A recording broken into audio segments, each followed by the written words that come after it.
greater picture of the story of Yosef and his brothers includes this tremendous lesson, this tremendous sense of how careful we have to be about our fellow Jews, how we say, how we speak about each other.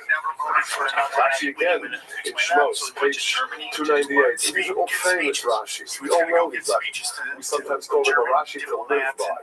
and politicians and all that stuff. And Rashi We are succeeded his really his influencing, campaign problem. therefore, And I'm like, why aren't you here fighting shaping for what you said you wanted to get? views of Now you're all out of the of country and not Jewry even part of the debate. by this Is kind it of a possible commentary that on they the phone. set those For debates generations, up at the same time when he they has knew that he was created going to be out of the country? Yeah, but if you some run of on a these campaign and they're like, this foundations it's in of the our heat of the faith debate, when you like, I and can't of go our right now, worldview. do you think By it's having possible commented that on that was Torah, planned? not with simple meaning, That but they with the didn't want bigger him there message to defend it, that and it would be teaches us easier to shoot it down? God wants us to know. On purpose. Yes, on purpose. And when in And fact so, they scheduled those I meetings believe at a that Rashi time where they knew that they were going to wanted be doing the the debate. wider, I greater get out of Torah him having to defend and not its message to be not conveyed to us lived up to by his the words of campaign the Torah. promises. That his That's my belief whole was that thing. all of There's got to those be some Midrashim 3D and chess Gemara going on, right? We don't, and I that know he all brings, of it that's isn't, all but what there's the some really intention smart of the people words of involved in the Torah government, obviously. were from the So start. they've got to be thinking like And he this is the way we succeeded can in handle this. Like there's probably profoundly a bunch of influencing, nerds in a therefore, room and they're brainstorming, and someone says, "Listen, what kind of here's how we get out of it." religious people we Yeah, are. we send them to What Germany. the religious We character say of there actually are no files. the studies We of it say there's no is video, all about. even though we said there's 10,000 hours of video. Actually, Thank you once again not for joining true. us this Those people evening. should not have spoken. We can't find it. We don't know where it is. There's no list. There's nothing. And I love how like when they shoot her just eating a salad and she's perfectly shot. You can hear everything she's saying. She's not. My whole thing goes everything is who's eating a salad? Oh, excellent. Yeah, I told you. Next week is going to be absolutely fantastic. Veritas or Rashi is phenomenal, and as I said in my presentation, really has the a video is her I have a talking about very, how very there's like tens of great deal thousands of of affection videos for of him him marrying on a children. personal So level, that if that's video possible to say. is But the so that, Ramban, but that his video is life like one of was those so dramatic. Veritas type. The Yes, history is going to be yeah. amazing. Okay, Do you know much about his life? Karen Bassett's You know, phone the call Ramban is the one about her going talking. Have you ever heard it? The super creepy. really wish Bro, I could that have guy gets everything. everything. He gets everything. Dude. Usually chatty gay guys. Yeah, You know about it. and all they guys listen, send in some ads and they'll give away all the secrets. So I didn't know that that was how that. I only read that she said that there was tens of thousands. No, she talks about it. Oh, interesting. Covertly recorded April 28th, revealing previously undisclosed information about Epstein regarding tens of thousands of videos of little kids to a complete stranger in a DC restaurant. Okay, well, let's hear what it says. I want to hear how she says it. He's so prolific. It's easy to find because it cuts to her in a cafe. You'll find it right there. Just kind of jump. Oh, there it is. That's her talking right there. Where they talk about his actual We interactions. hope soon. It's great debate. Okay, so We're talking about some of the aspects of no, you know what it is.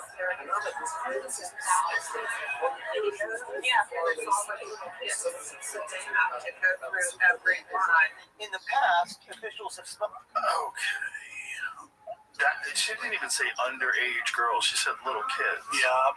And that's a big part. I said this a long It's very time brief. ago. I Is that will they're say just though, trying to Sof set it Maaseh up so it's b'machshava like they're tchila, high school chicks, you know, they're Rabbi hot. Trump. In reality, it's like really, and there were I spent a few months this summer talking about how we could really create a series that enriched and deepened our appreciation of the major figures associated with the explanation of the Torah. And what we come up with is this fantastic series, which I'm so proud of, I'm very excited about. And I'm especially proud to be associated with Rabbi Trump because I feel that, 30 years from now when people are watching these YouTube stuff, say, wow, he was great, but who was that guy who spoke first? I never heard of him. Because Rabbi Trump is like one of those stars on a trajectory of greatness, and I am hoping to ride the coattails of his classic something like that. okay. And it doesn't hurt to remain Trump too. That's also useful, no relation.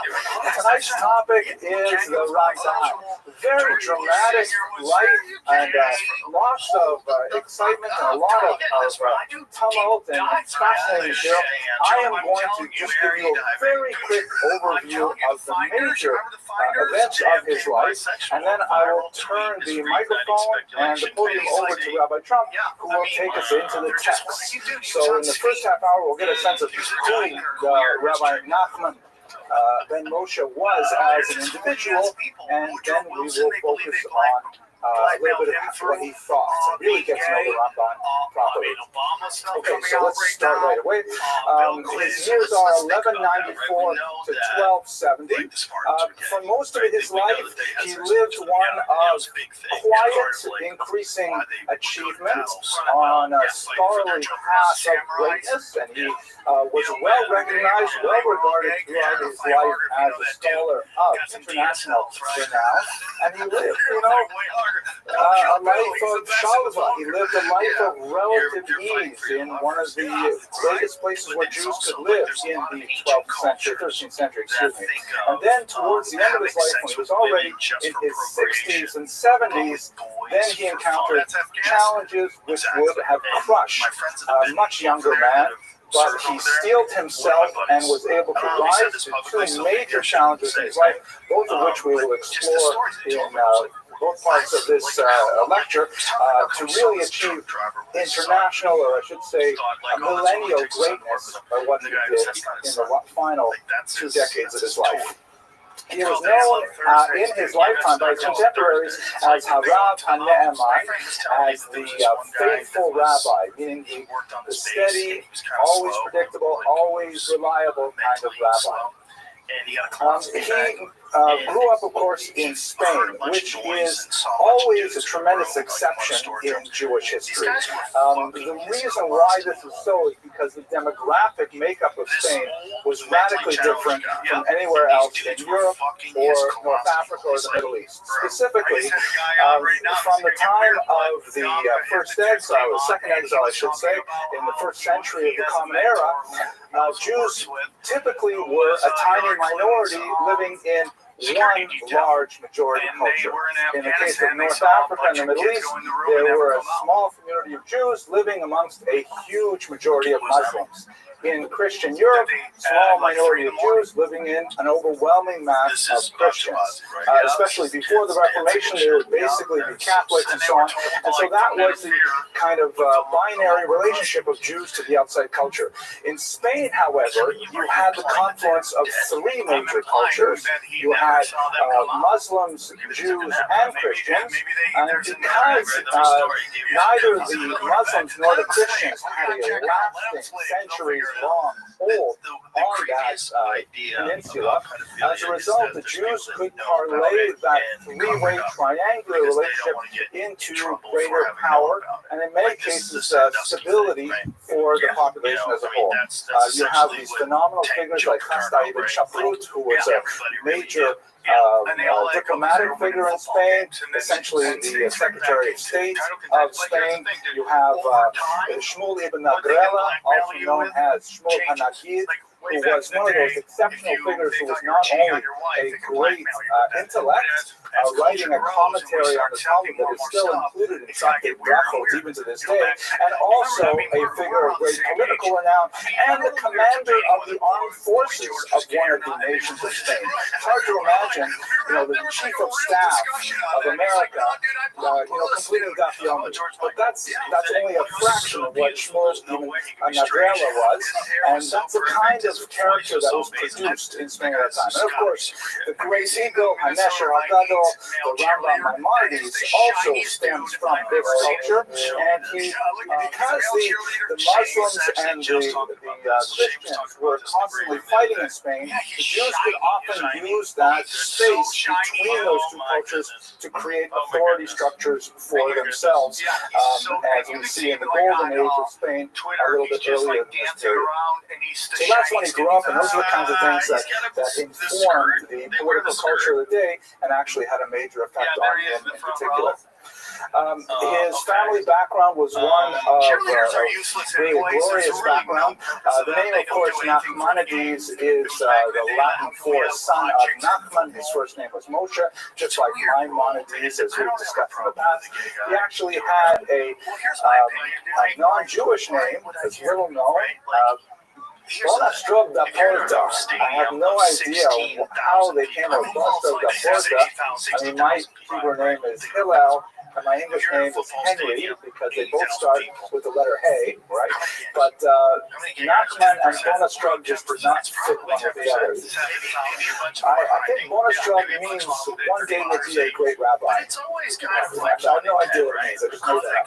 Okay, he was a member of a great rabbinic family. His first cousin was Rabbeinu Yonah, and the two families married with each other over many generations. For a career, we only have scattered references, but he apparently acted as a physician. Very much like Maimonides. He also achieved greatness as a communal leader, first as a Rosh Yeshiva, and eventually as chief rabbi of Catalonia, major region of Spain. So a kind of a steady increase towards greatness and leadership throughout his life. Just to look at a couple of episodes in his life, he was a participant in the Maimonidean controversy that we discussed in this room a few months ago. Specifically, when Maimonides was banned by the scholars of France, primarily in the first period of the controversy, when it was felt that Maimonides was too infected by Greek philosophy, that his ideas bore too much of an imprint of Aristotle in particular, and as a result, he fell under a ban. Later, by the way, in the 13th century, that ban would be somewhat shaped to affect only young men under the age of 25. Over 25, they figured they could handle Maimonides. But at the time, it was raging, and in fact, Maimonides would actually be burned in a square in Paris. Maimonides' books, that is. The Ramban, who in many cases was actually quite a fierce critic of Maimonides in print, or in manuscript more appropriately, he actually came to Maimonides' defense when he saw how imperiled the great eagle's works were in Europe. And he argued that the ban should be somewhat localized. It should only affect 7 countries which are known to have the majority Jews. That's all a big joke, and no one is getting it. It's bothering me so much. Okay, all right, thank you. I'm going to have to add a laugh track to this when I part this. But no, the ban, he argued that the ban should be narrowed to only affect the scholars of France. It should not be extended to Spain. And in this regard, he actually hinted to a major historiographic discussion that would only ensue several centuries later, to the effect that Ashkenazi Jewry and Sephardi Jewry bifurcated around the time of the Crusades.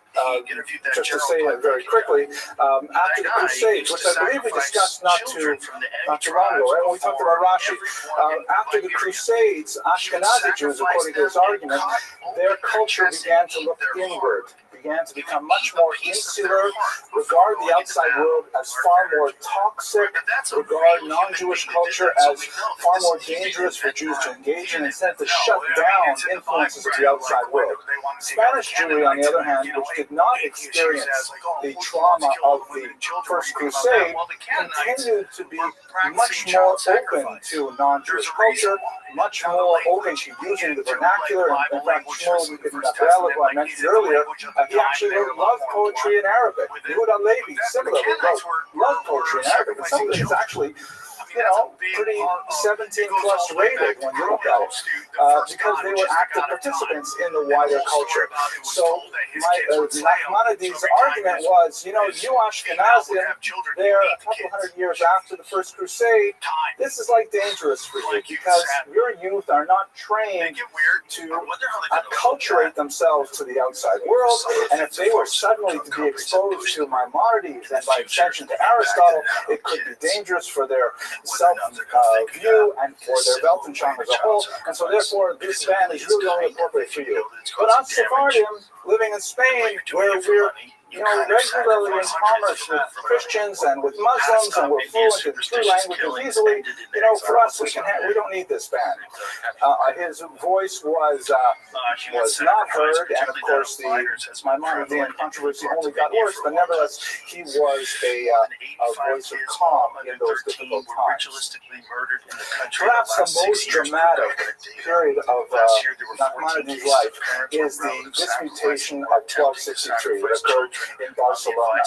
Some half-century earlier, a Jew converted to Christianity. His name was Nicholas Donner, and he presented an argument to the, I forget which monks it was, starts with a C.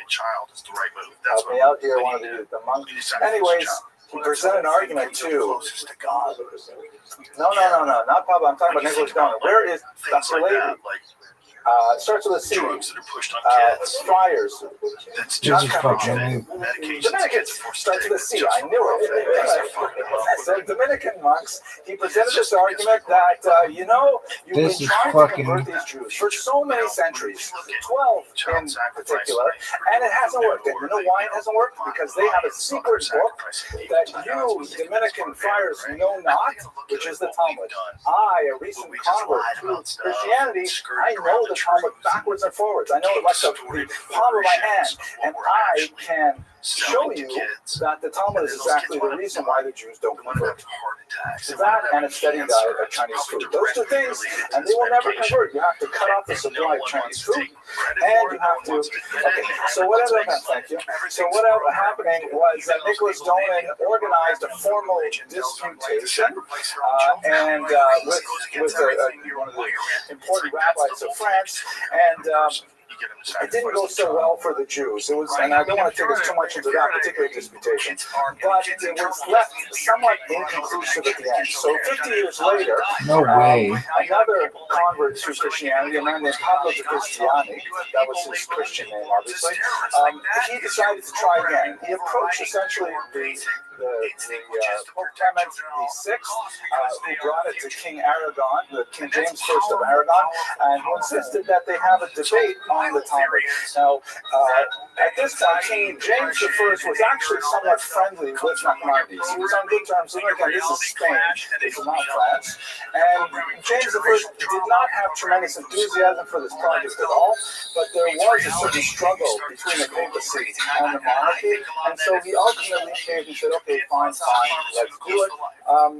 But I think we should use this friend of mine, Nachman, who I think will be a pretty good representative of the Jews. There was a certain number of negotiations about how the debate would take place. Nachmanides insisted on freedom of speech. He argued that he would not participate in this at all if he could not say what he needed to, and this was granted to him. Of course, later he revoked. But what ended up happening was Pablo de Cristiani took a disastrous strategy in the debate. He specifically said, he argued that the reason why the Jews don't convert is because the Talmud itself has the truth of the coming of the Messiah buried in it, and the Jews, because of their degenerate nature, refuse to believe what is in the Talmud itself. In other words, he wanted to say that the Talmud that you guys study, it itself proclaims the very divinity of our Messiah. That was his argument, which was a disastrously stupid argument because he was going up against a Talmudic master. And when they met in these 4 debates in the summer of 1263, Nachmanides absolutely destroyed Pablo de Cristiani. Among the many arguments he used, for example, there are references to Jesus in the Talmud, quite a few of them. Most of them are rather negative in nature, and I won't list them here.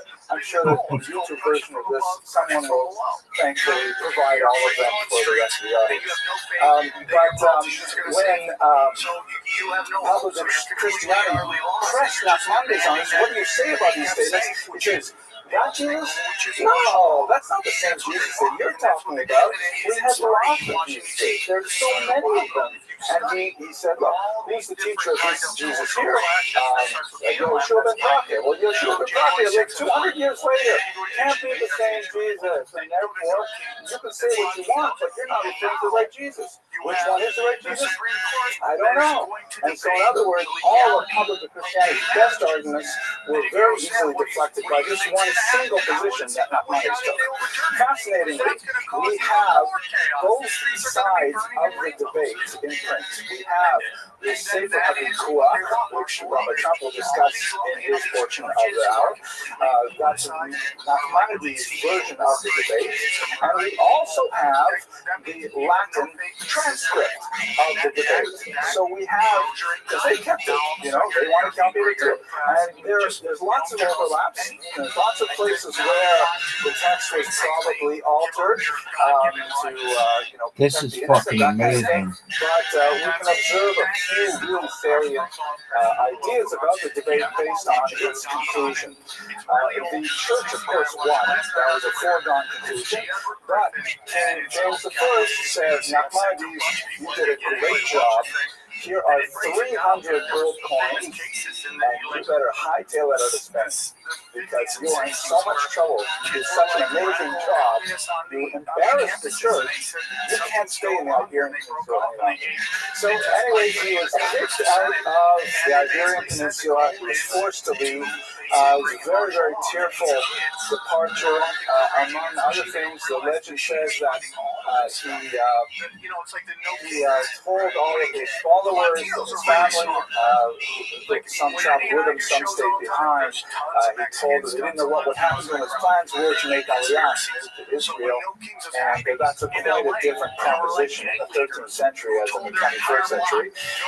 And so he told that they said, we don't know what's going to happen to you. What will be your fate? And he said to them, apparently, that on the day I die, I was very close to my mother, he said, on the day I die, a crack will appear in my mother's gravestone.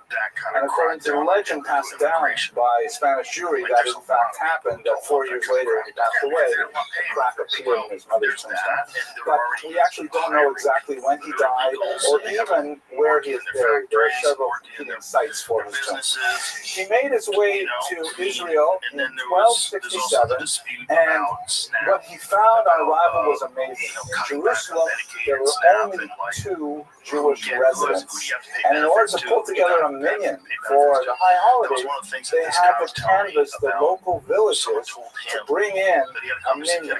He was absolutely aghast that was the situation in Israel, and so here, already in his 70s, he re-engaged himself and he put himself to the very difficult task of community building, and he single-handedly was able to attract more and more Jewish migrants, and eventually to re-establish a Jewish community in Jerusalem and in Israel, and Akko in particular.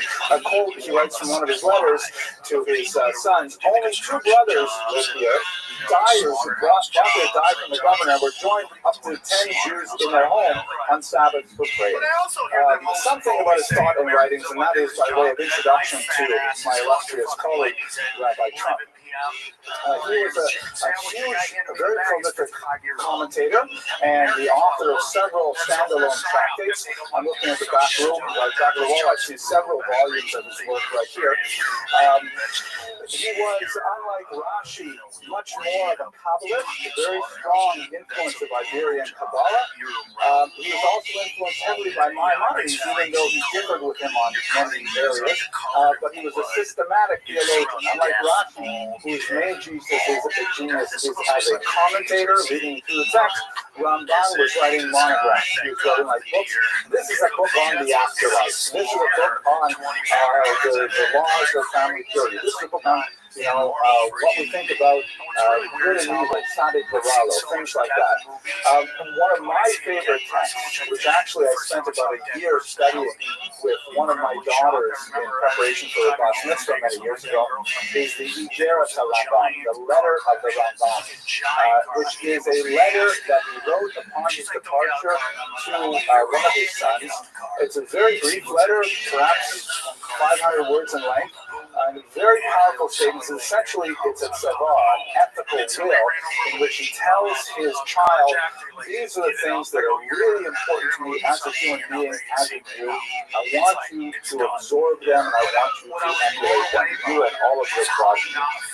And this Igerat HaRambam has been associated with a tremendous number of miracles, particularly within the Sephardi tradition, such that it is read ritually by many Jews, Sephardim and Ashkenazim, either once a day or once every 30 days.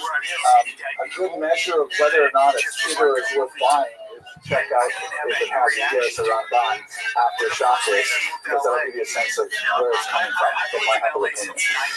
And it's a very short work, very worth reading, and very worth internalizing. So with that, I'm actually going to stop a few minutes early so we can hear more of the words of the Ramban offered by our glorious colleague, Rabbi Yaakov Trump. I want to just start by, first of all, telling everybody what a distinct pleasure it is to work with Dr. Abramson. You know, not only is Dr. Abramson our favorite dean in residence in the show, but, you know, and really the genius behind this concept. This is content and context. But so many times in our lives we learn all about the content. And in fact, I think we spend most of our school careers and our adult careers learning a lot about content. The context roots everything. As we're going to be seeing in the next few minutes as we learn, you'll so much more appreciate exactly what's going on in the Ramban's life and his ideas when you get a sense of where he came from. This was beautiful, succinct description. How can you summarize the Ramban in half an hour? It was a beautiful description of his really, being as I do have a presidential name, I can say, think not, oh community, what your community can do for you, or you can do for your community. And Dr. Abramson's really stepped forward, and all of us have so many things we can contribute, and it's so beautiful to be able to contribute together with all of you, and led by Dr. Abramson, being there together. This is what we're going to do, is I'm going to actually work exactly, as we plan this together, we're going to work in almost the same format. We're going to take 5 aspects of the Ramban's life, and we're going to look at 5 specific sources. So we learned a little bit about the background of the Ramban. Let's hear his words. Let's hear what he said in each of those different 5 sectors that Dr. Abramson was speaking about so beautifully just a few minutes ago. But before we start, I just want to actually start talking about the importance of learning the Ramban. I want to share with you all what happened to me, my introduction to the Ramban. It was a number of years ago. And I was in Israel, I believe it was in my first year, just at the end of Sukkot of Rosh Hashanah. And I was at the privilege of learning in the Yeshiva of Camp Yavneh. And one of the formative teachers in my life was a person by the name of Rabbi Blackman, who many of us know in his community. And he used to host us on Saturday on Rosh Hashanah night for a long learning session, 3 hours. He used to speak in 3-hour chunks. And you just really walk out there thinking in a different way. And what he said was the most remarkable thing. He said to us, boys, up till now you've learned about the bones and structure of Judaism. Now's the time to put the meat into the skeleton. He says, you need to be learning about Machshava. You need to be learning about Jewish philosophy. You need to understand why we do what we do. He says, you know what you should do? Go out right now and buy a Ramban. Learn the words of the Ramban. And so it was. That was my first year. I went to the shop. I was able to get to a bookstore, and my Ramban is just there on the table right over there, which I was supposed to do a 5-year cycle of Ramban on the parasha. Then afterwards, when I had time in NYU, there were actually weekly tests on specific Rambans in the parasha, very difficult tests, which I put forth my Seder. And then a friend of mine and I often nights at NYU used to just steal 15 minutes to read the Ramban like a book. So we used to go from the beginning. Let's start at Genesis and let's read creation in the Ramban's world, rather than even on the parasha. So many times we miss so many opportunities. But opportunity of in and out experience going through a little bit of the Ramban and Iyov, the Ramban and Shir. There's so much. And it has changed my life. There's no way I can tell you how my Judaism looked before and after the engagement with Ramban. So I can't even say, I cannot really tell you how much, I can even express how much excitement I have for this particular subject. So let's start at the very beginning. What a lot of people will say, and this is an important point, is what is the Ramban doing? Rather than opening up a Nikos Kedonos and we sort of randomly put our finger and drop it anywhere on the page and say, oh, that's what so and so says. Let's try to understand what they're doing. What's the thesis of the Ramban on the Torah when he takes it to the Torah? So let's take a look at the first section, which will be Parashat Notes. What is the methodology? What's he out to do on his Pirush on the 5 books of the Torah? So he actually as all good books do, they explain themselves. So here it is. Here, if you take a look, there's actually sheets which went around, which have the sources, and I managed to translate a bunch of them. I did not manage to translate all of them. So we're going to start with some of the translated sources, and this is in his introduction. We're going to look at theory and we're going to apply. So listen to what he says. Very fascinating. He starts off very Kabbalistically. He starts talking about the names of Hashem and how they apply black fly and white fly on the expression of the Torah is, and then he goes into the following.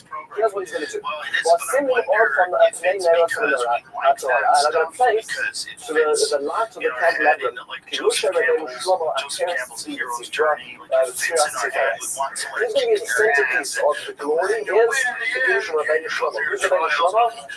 Rashi, which is why we said Rashi last week, right? And this is the natural segue, of course, is the Rabbah. I'm going to give the centerpiece of Rashi is Rashi. Next time, we will say a mikra of the Mishnah of the Gemara.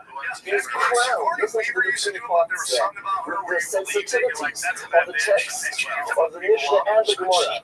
Not Mishpat B'chora, he has the firstborn share, says the Rabbah. But the Gemara there again, his words, I'll gaze, but I will certainly it's peeling through his love. Just listen to the love poetry about writing his words here. You can get a better abbreviation. We're going to have interactions with those words, and we're going to have debates. That's a very, very subtle way of saying he's going to disagree at times. The point is the basis is going to be Rashi.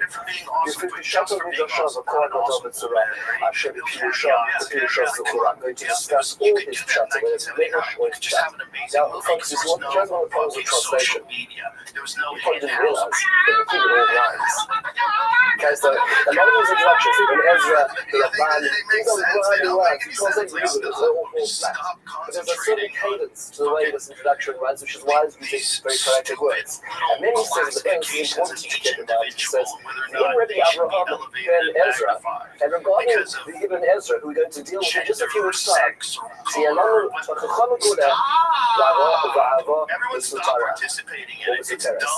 I'm going to have recorded explicitly and implicit love. Which means to say, when I'm going to disagree with him, it's going to be in a little more vociferous manner than it would be with Rashi.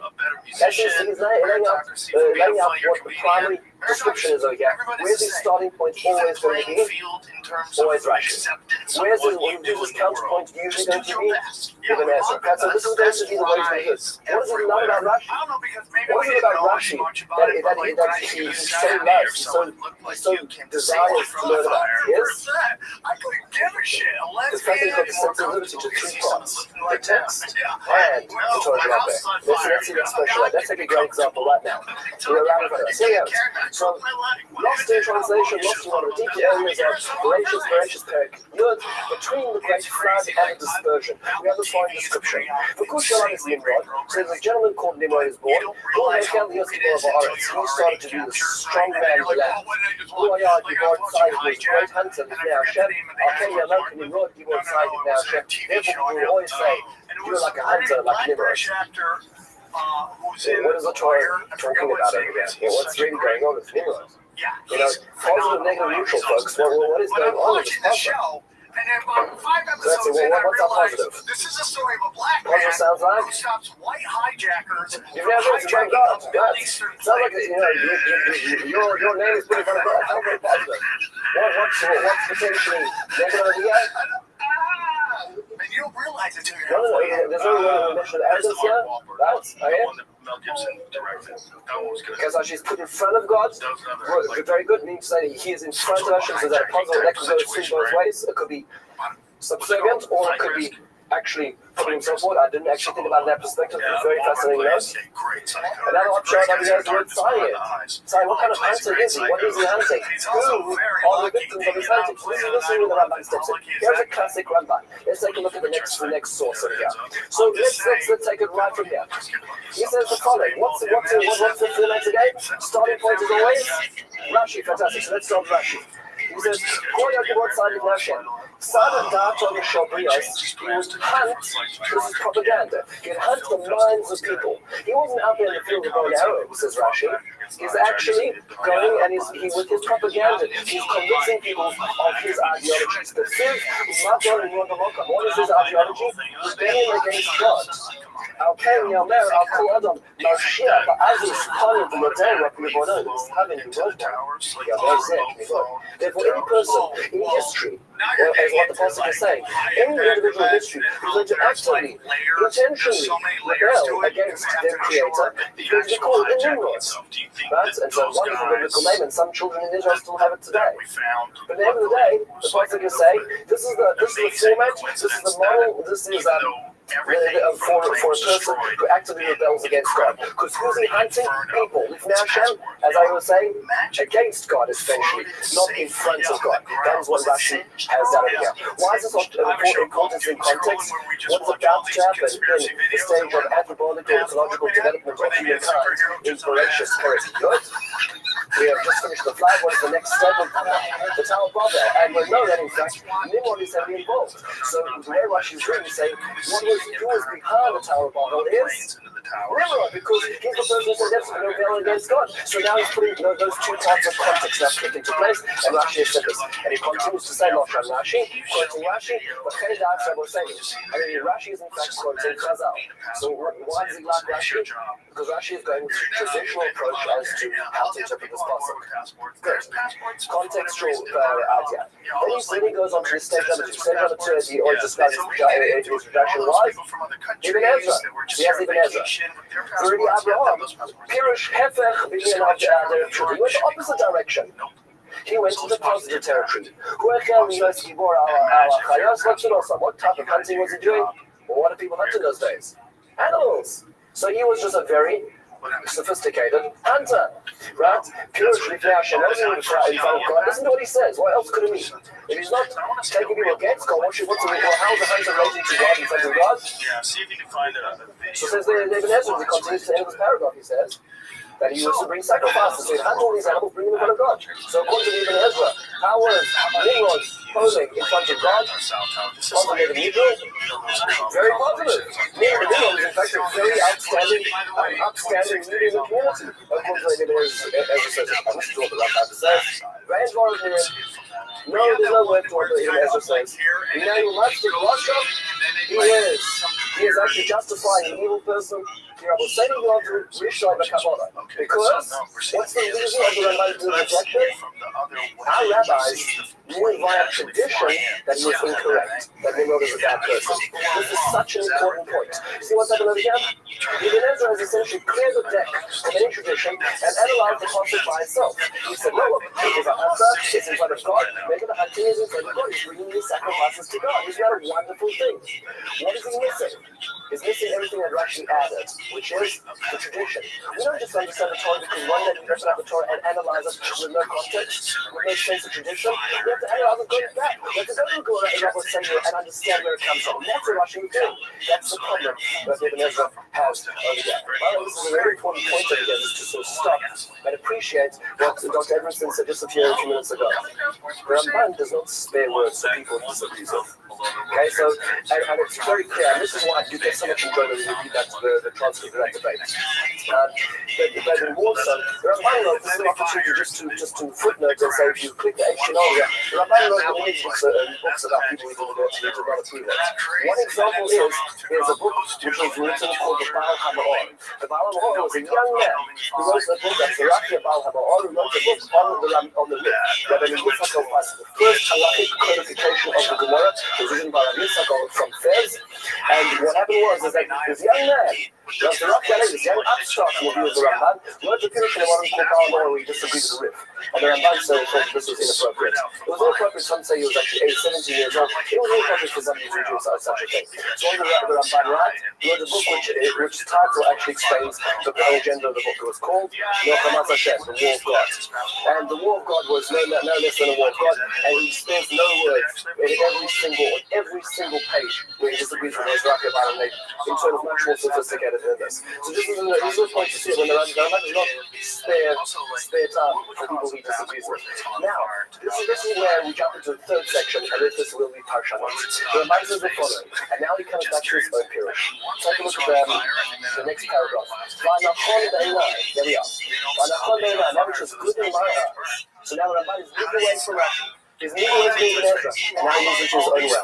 He says, "People like him, yes, Moshel, who are sorry, Allah, Hashem, who are Molech, in fact, what's it talking about? It's talking about this is the first imperial nation in the world, led by Nimrod. Nimrod, what do you give on fire?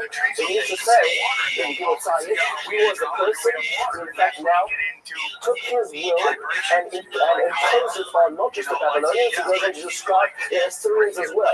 This was the first country, the first king, the first imperial subjugation in history, which is fascinating because there's a beautiful essay by Jonathan Sachs on Parshas Noach, very well worth reading, in which he quotes Paul Johnson. Paul Johnson, of course, is the author of History of the Jews, and Paul Johnson says that the beauty of Judaism is the ability to be able to balance the community and the individual, the collective and the specific.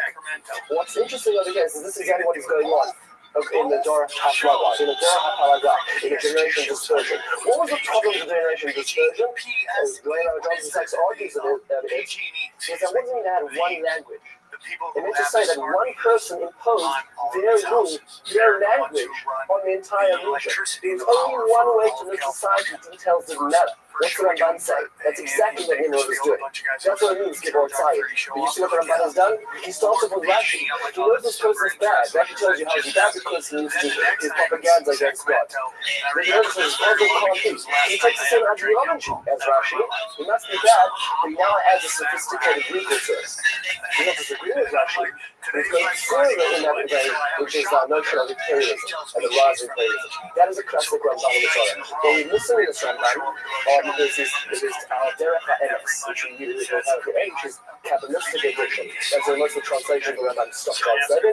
We do not get this over here. They come up a little later on in the Torah, and it's certainly in the first chapter of Genesis. Fascinating as a format of time. Let's move on. From Palpatine, this is just about methodology. What was he trying to do? Let's move to the next realm that Dr. Adamson talked about. Mysticism. So he has a book. He wrote a book.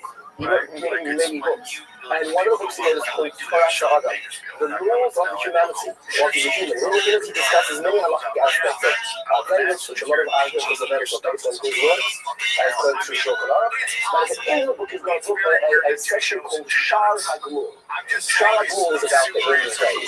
And in this section, he talks about this world, the hereafter, the revival of the dead, how sins work, how punishment works, different layers and mechanisms of sin. And to me, the first time I had the opportunity of learning this book, it was the first time that there was somebody who synthesized everything. Oftentimes, a lot from here, a little Gemara here, a little Maimer there, a little statement over here. You hear these and you don't know how they all work together. The Ramban takes everything, puts it into a funnel, and produces this magnificent, articulate edifice, which is the Sha'ar HaGemur. Let's take one example over here. What he says, we're not going to do it all inside, but just to give you a sense of the types of issues that he's dealing with over here. He starts off, and this comes back to what Dr. Edmondson said again, is his view in regard of the Rambam. Let's take a look at just the first moment for what he starts off by quoting the Rambam.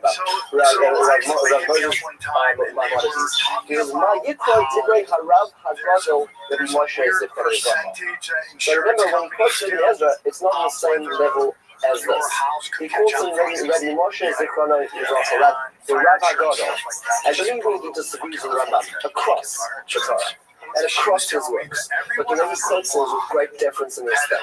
He says, "The minhag ketzaros v'arukos, the many short and long instances the Rambam says, shekosov v'zeh on the Perek He talks about the last chapter of Sanhedrin, where the Rambam goes into these types of mystical aspects of afterlife.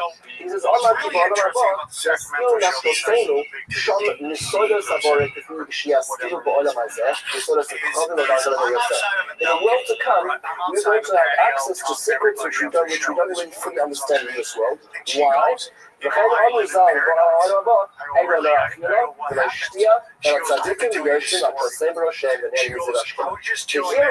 says the Rambam, Maimonides, is a place of pure, absolute spiritual nature. There is no physicality whatsoever. It is complete absorption of the divine. This is a Aristotelian concept, which Rambam understood. In fact, he makes note of that at the beginning of the next paragraph, where he says, "Ra'od kosa b'tshuva shela," he answers in a response, "So much is really chachim she'eskimu, chach me'yodel v'chach me'amar, v'nefesh ha'nefesh tzura v'lo konav." He quotes the Greek philosophers, and the Rambam was basing his philosophy on, in certain regards, who said that the soul, the person is a soul without a body. And this influences a lot of the Rambam's ideology, and a lot of the disputes you'll have with the Rambam himself. So the Rambam will talk about times where, for example, where in Parashas Vayera, where it says Adam and Avinu goes out to meet 3 angels, the Rambam actually will argue that he never ran out to 3 angels. He was in his bed having a dream, and in his dream he saw 3 angels because physical bodies cannot interact with spiritual beings. So there is no correlation between the two of them. Right? The fight of the angel at night, he's not a fight of the angel at night. Yaakov Avinu was in a horizontal position the entire time. He was fighting where? In his dreams. And the Ramban to each time takes the Ramban to task. This is an example where he does it. To conclude in the Ramban himself, he says, where this is where he closes, he says, concerns the last argument of the Ramban believes that as a person dies, after this world they immediately enter into Olam Haba, the next world. The Ramban says absolutely not. It is not true. The person waits. The Lord calling Olam Haba, the Lord of nature, answering them. So he says that in fact, when a person dies, there's a waiting period. Olam Haba is a future destination for all of humanity to enter into. Rejoined body and soul. Both the body and soul have to go a process of cleaning or clarification. They're reunited in entering Olam Haba according to Ramban. And that is predominant philosophy which is based on the Ramban's idea, as opposed to Ramban, who says that when you go after death, there's a spiritual realm, the soul enters and the body is never rejoining it. Which is a completely different way of philosophy. Here's what the Ramban actually talks about. There's so much more to talk about, but let's give you just a taste of the types of things that, far from trying to understand words and Tanakh, far from trying to understand the halachas of our neighbors, the Ramban is talking about the very underpinnings of the foundations of our faith. Let's take it to the next level. Moving away from this, moving away from Parashanut, let's enter into the debate itself. This, as Dr. Abramson described, was a very big watershed moment, of course, in the Ramban's life, in the Barcelona disputation and the King of Aragon. I think it's worthwhile just taking a very brief look at the actual words he used to describe his transcript. The Ramban writes down for the sake of posterity, and it is worth because we're still reading it. I doubt there's as many people reading the Latin transcript as there are reading the Vikuach Ramban, and the Ramban says the following. Listen to how he describes it. He was addressing a real issue, that is why it was going on. So many willing Jews willing to dispute. So he says the following. Siva Osi Adonenu HaMelech, the king of Aragon, King James, commanded me in Fry Paul. He asked me to have a dispute with Fry Paul. They are in his palace, before Nov, in front of him, it's named itself, the Barcelona, in front of his advisors in Barcelona. I was just take a moment just to appreciate what's going on. We're reading the contours of it's right there. Think about this. It's sort of right back in the Ramban's world. This is not history talking. This is the man himself talking about as he ascends the steps of the castle of Barcelona. He says the following: what do I say to the king? So the king says he's a subpoena. What do you do when the king says he's a subpoena? In those days, it wasn't like a one jury duty that there's fines. We're talking about this is capital punishment. What do you do? Yes, the commitments of the Adonai Amelech. It's me in Shus, the Gabriel Kitson, I can't support you, Shus Amelech, so Shus by Limon, the Pino, the point, the Gabriel says, I want to have blood. He says, you want to bring me into the place of the debate, allow me to say what I want to say. Allow me to say what I want to say, and don't penalize me for saying it. The Ramban is very clever. He realized he couldn't win. He knew there was no way out. He says, but I agree. Allow me to say what I would say. All the debates that had happened previously were in fact choreographed. There was nothing that the person could say, because should they reinterpret the Bible in the correct way, they were in fact mercilessly killed on the spot or tortured for sacrilegiously misinterpreting the Bible in the debate. So says the Ramban, I want you to carte blanche. So here's one example, and this is such a powerful example. Let's take a look at the next part of the debate. This is Paul's transcript. We're not going to do the whole thing. Let's just focus on this for a moment. So here's Fry Paul. I'm a Fry Paul. The time in Shabbat, do you believe the Messiah has arrived? Most of the debate focuses around whether, in fact, the Messiah has arrived. We're in the idyllic stages of post-Jesus world of the coming. So the second I'm done, I'm actually. Right, sorry. No, I mean, your data, I believe, and this is what he adds. I don't just believe, I know.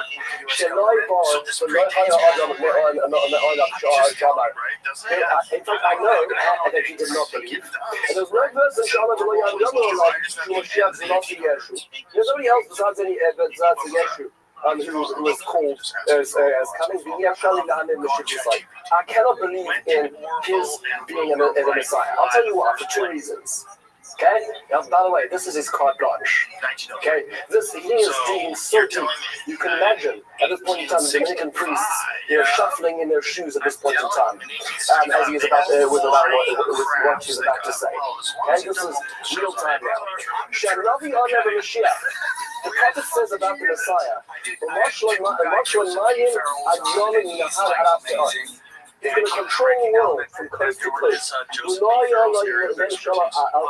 And this individual you're talking about never had such control. And the Messiah he spent a terribly forlorn life by his enemies. It is his hands, hardly from his persecutors. In the end, he did not make it, he was crucified. If he couldn't save himself, how could he save the world? In the castle in Barcelona, in front of the Dominican friars. And he goes on. Number 2, says the Rabbi. When the Rabbi doesn't mince his words, he does not mince his words. He says the following. Even when he died, his followers weren't celebrated. He didn't have an empire. King Shelley's run off, headed by Roman's success, Constantine in the year 300, was not a function of Christianity. Quite a shame, anyway, in fact, Roman was before Christianity took it over. And after Constantine took over, and the empire split and slowly went forward to Mars after Christianity took it over. So you're telling me this is the Messiah?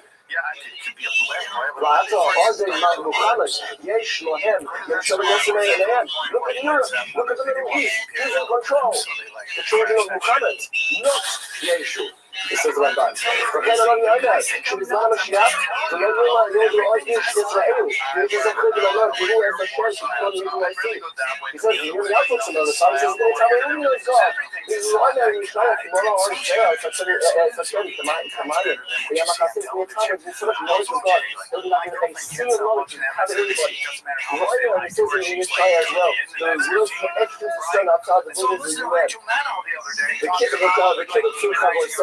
that you'll take your swords and turn them into plowshares and will end the feasting in the world.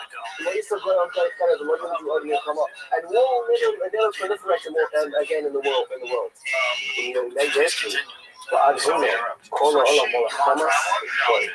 He says, look at the blight of the world from the time he died till now. Look at the destruction. He says, in fact, the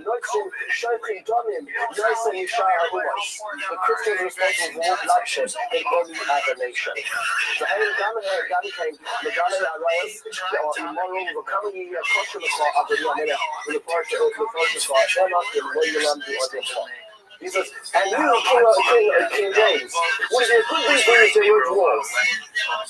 This is what the Ramban says in the palace. He says, how could the Messiah have come if it was the state of international affairs and things have not changed?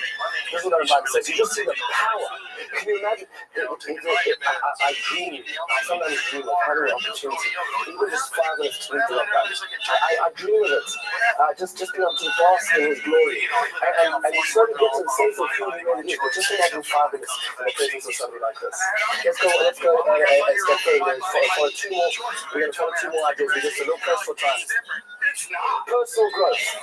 You know, a lot of times when you come into the world of academia, and Dr. Edmondson will tell you, academics don't necessarily translate seamlessly into the world of action necessarily. And that's why, as Dr. Edmondson said, when one looks at the Igeres Ramban, whenever he said to his son, it is the moment where you see the giants become human. Listen to what he says. There's every line is replete with messages and lessons of life. But he says the following. Let's just look at 3 lines. He says, he says, my son, be very careful. Likros b'Torah tamid, asher tuchal l'kaymo. Learn Torah in order to actually do it, to live it. As you finish pondering, as you finish philosophizing, as you finish learning, תחפש באשר למדת, אם יש בו דבר שתוכל לקנות. Apply it. You learn about attributes of humanity. You learn about characteristics. You learn about tort damages when you go into the legal framework of the Gemara. How do you apply that? Does it remain in your head? Does it remain in legal fiction? Does it remain something that you talked about in the base medrash and your life is led very differently outside those walls? Says the Ramban, my son, I want you to be the kind of person who doesn't just learn Torah, but a person who lives Torah. And every day you see this is a departure from just this miraculous giants in the mind he was, because obviously this is a person who also lived it. At the first the Maaseh one extra point, he says, make sure you will die. Everyone you just get out and just make sure you got an accounting. Like you have an accounting with your company business and making sure that the checks and balances are all there. What about your life? How many times did you shout at somebody? How many times did you try to square something? Did you go over a red line? How many times did you do the right thing? There's keep an accounting of that. This is a person who doesn't just learn. This is a person who lives Torah. That's a transformation I think is important to realize through the countless books that he has. And finally, one last item. Let's return to perhaps the last of us traveling and trying to a trial of the Ramban, which is when he moved to the land of Israel.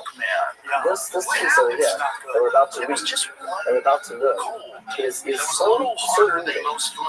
It's so transformative. I think that, just for coming just to hear in this segment, just to hear this part is worth it.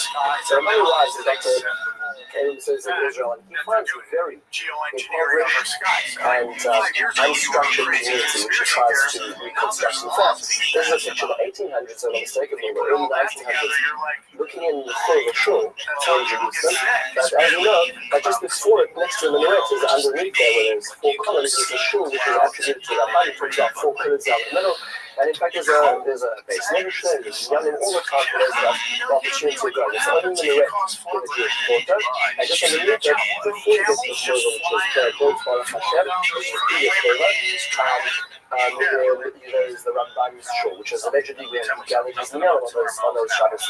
And it's sometimes maybe the next time we're in Israel, it might be a moment to just go there and pull off the shelf of Ramban and learn the Ramban in the Ramban's shul. And then let's go further. He talks about his arrival in Israel. He talks about his arrival in the ancient city of Akko. So here's Akko on the north coast. It's a city which has got much history, biblical history, and of course contemporary history today. And the Ramban says the following. He has a footnote from his arrival in the land of Israel. Says the following. This is what he says. The intellectual honesty of this is most remarkable. There's a few pieces like this. You cannot find this in the Ramban's address in addition, sometimes in Kisison, in one of the most cook printings, and it's in his letters editions from when he arrived in Israel. This is the following. Baruch Hashem, Akko, Shezachisi, Uvasi LaAkko. Baruch Hashem, I arrived in the city of Akko. I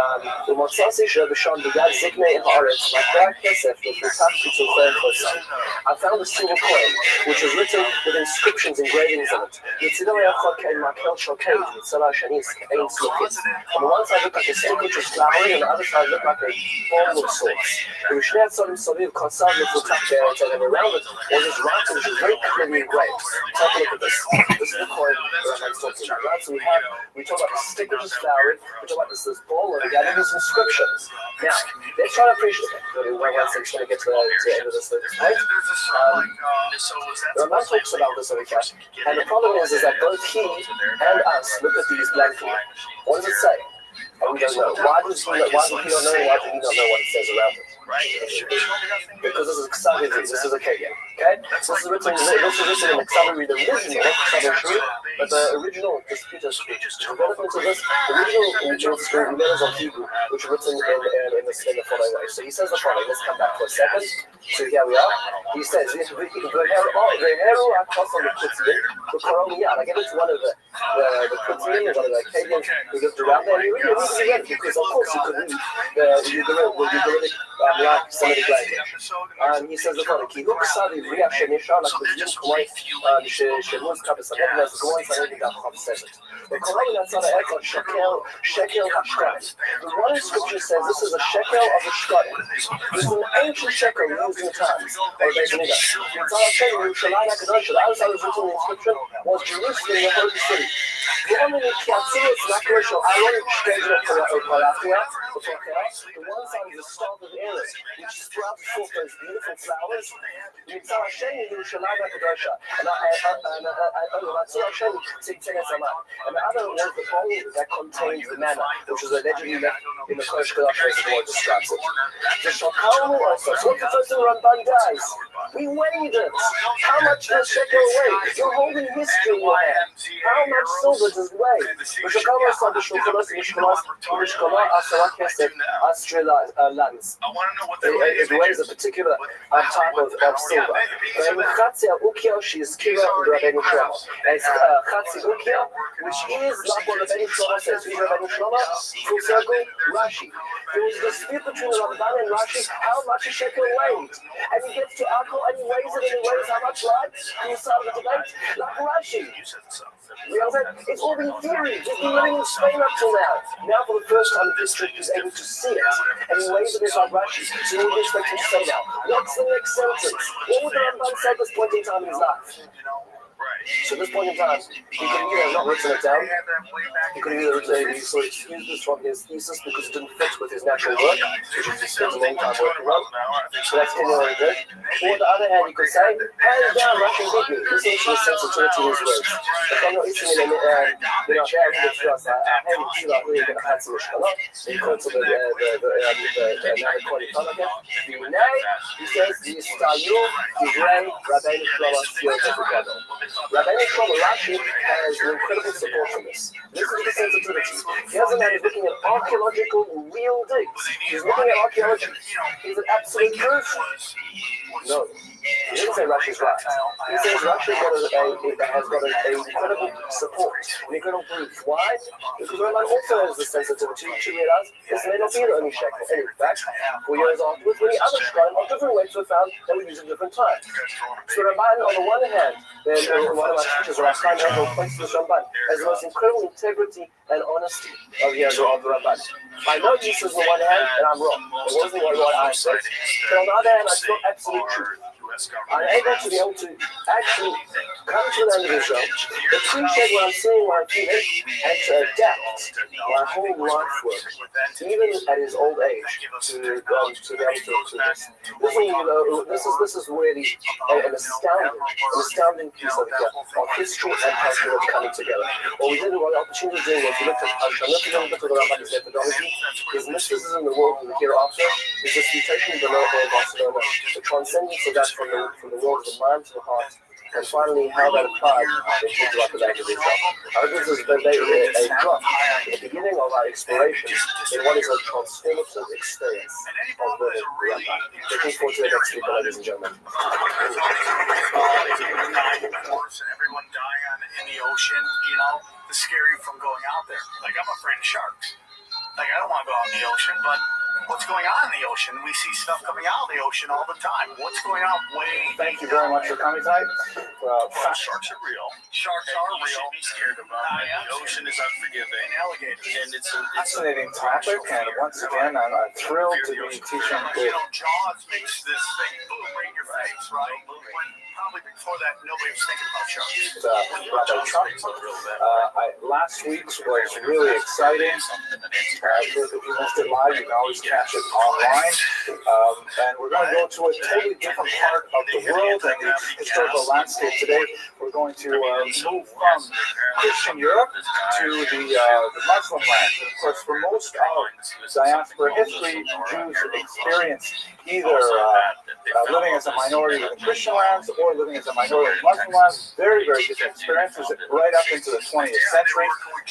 Spain is always that somewhat complex situation because it's a triangular culture. But today we're going to go right to the heart of Muslim civilization, and we're going to look at the life of Saadia Gaon.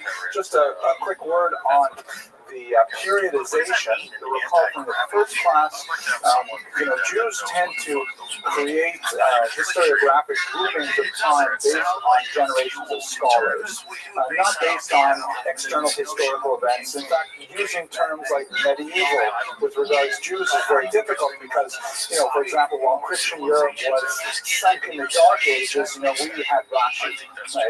Maybe a little bit later we had Rashi, but we still had this is actually part of the Dark Ages. So the terminology that we use in the outside world doesn't necessarily fit the Jewish historiography. The period that we're talking about today is the classical Gaonic period. From the word Gaon, the word Gaon is derived from the Hebrew word Ga'ava, which means pride in the positive sense. When you say someone is a Gaon, it's someone who is worthy of pride, right? As opposed to Gaiva in the Musar sense, which means a negative kind of arrogance. If someone was a Gaon, like the villain of Gaon, of which every single Lithuanian Jew I've ever met has actually, directly related to him. The Saadia Gaon, the term Gaon is a title, like I say, a marker of great learning. It also happens to be an institutional title in this period because this is the period when the Talmud had closed and the center of Jewish learning was still in Babylon for the most part, what would be today southern Iraq and Kuwait, and it was headed up by the yeshivas there, the Babylonian yeshivas, continuing the tradition of the Talmud. So Saadia Gaon was one of those great leaders of one of the major yeshivas in the immediate post-Talmudic time. So if you recall the very first class when we talked about periodization, we have the period of the Tanaim, which is the Mishnah, the period of the Amoraim, which is the Talmud, the Gemara, then we get to the period of the Geonim, which is one step back from where we were last week, which was the Rishonim. Okay, now, one last word about his name, Saadia. It's interesting, it sounds almost Arabic. It's actually a Hebrew word, or maybe it's Aramaic. Sa'ad in Aramaic means to help, to assist. So this Sayeya, I guess the Hebrew word too. So Saadia means, helped by God, the Gaon, the Great One. Okay, so let's go straight to the material today. His years are 1882 to 942, the end of the 9th, beginning of the 10th century. His main area of activity was in Egypt and then later in Babylon. He is known as one of Judaism's first philosophers. So in order to put him in context, I have to give you a little bit of sense of what is the relationship of Judaism and philosophy, and where does he fit within this developing canon of texts?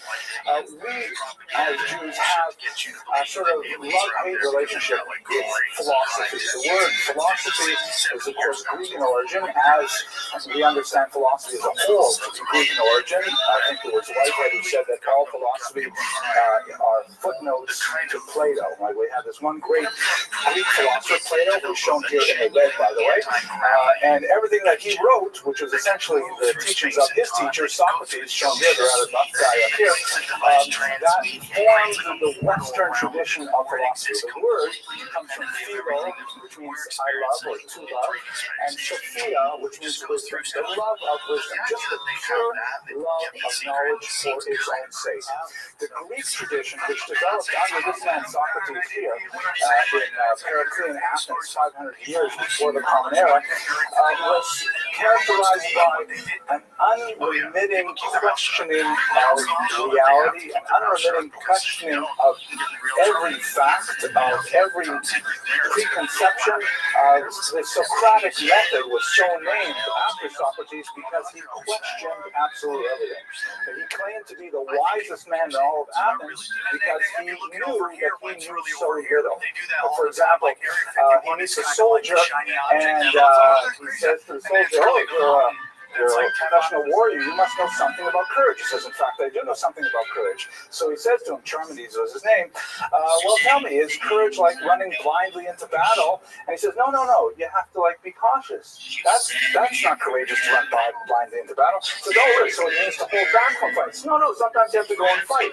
So Socrates, by asking one question after another, would eventually break down the concept of courage until finally he got to a kernel of what he said, this must be the essence of what courage is, and that method of teaching, of asking the students the questions and uncovering the, so to speak, to use a modern sense, I think it was Henry Moore, the sculptor, Richard Moore, what was his first name?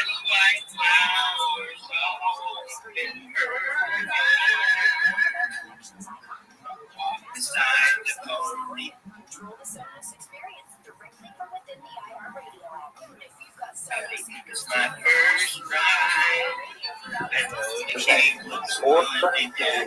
sculptor, Henry Moore? Right, he used to say that the sculpture was already contained within the block of marble, and his job was just to remove the excess. So that's the Socratic method of teaching.